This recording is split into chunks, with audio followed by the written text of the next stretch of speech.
Hello friends, নতুন একটা দিনে নতুন একটা ভিডিওতে তোমাদের অনেক অনেক ওয়েলকাম। তো দেখো, সকাল সকাল কিছু জামা কাপড় কাচাকাচি করে ছাদ ভর্তি করে মেলে দিয়েছিলাম। অনেকক্ষণ সময় যেতে না যেতেই আকাশটা পুরো কালো মেঘে ঢেকে গেল। তো দেখো কি মেঘ করে এসছে। আমি তাড়াতাড়ি করে সব জামা কাপড়গুলো তুলে নিলাম। তো সকালে ব্রেকফাস্টটাও রেডি করে ফেলেছি এর মধ্যেই। তো সকালে ব্রেকফাস্টে কিন্তু ছিল আজকে এগ চাউমিন। তো চাউমিন তো আমার বরাবরই প্রিয়, তো এবার দুপুরের রান্নাটাও বসিয়ে দিয়েছি। তো দেখো, লাঞ্চে আজকে ছিল খারকোল পাতা বাটা, আলু ভাজা, সজনে ডাঁটার তরকারি আর মাছের ঝাল। এই লাঞ্চ করে আমরা দুজনে বেরিয়ে পড়েছিলাম, যেহেতু ছুটির দিন একটু লং ড্রাইভে বেরিয়ে পড়েছিলাম। কিছুক্ষণ ঘোরাঘুরি করার পর চলে আসলাম আমাদের বাড়িতে। তো বাড়িতে এসে দেখি মন্দিরে সন্ধ্যা দিচ্ছে।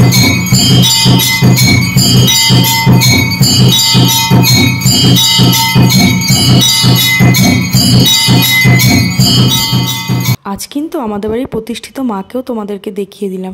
তো ঘরে এসে দেখি মা একটু লিকার চা করেছে আর সঙ্গে দিয়ে দিয়েছিল প্রোটিন। তো মাও এদিকে ব্যাগ গোছাচ্ছিল, কারণ মা আর বাবা যাচ্ছে কদিনের জন্য একটু ঘুরতে, যাচ্ছে আমার পিসি বাড়ি। তো বাড়ি এসে যে ডিনারের প্রিপারেশানটা করে নিচ্ছিল। তো ডিনারটা কিন্তু আজকে ওই করছিল।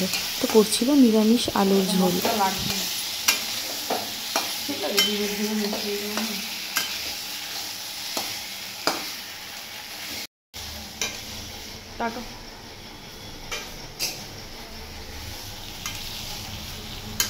তো রেডি আমাদের রাত্রের ডিনার। তো আজকে ভিডিওটা এখানেই শেষ করছি। দেখা হচ্ছে পরের আর একটা ভিডিওতে। টাটা।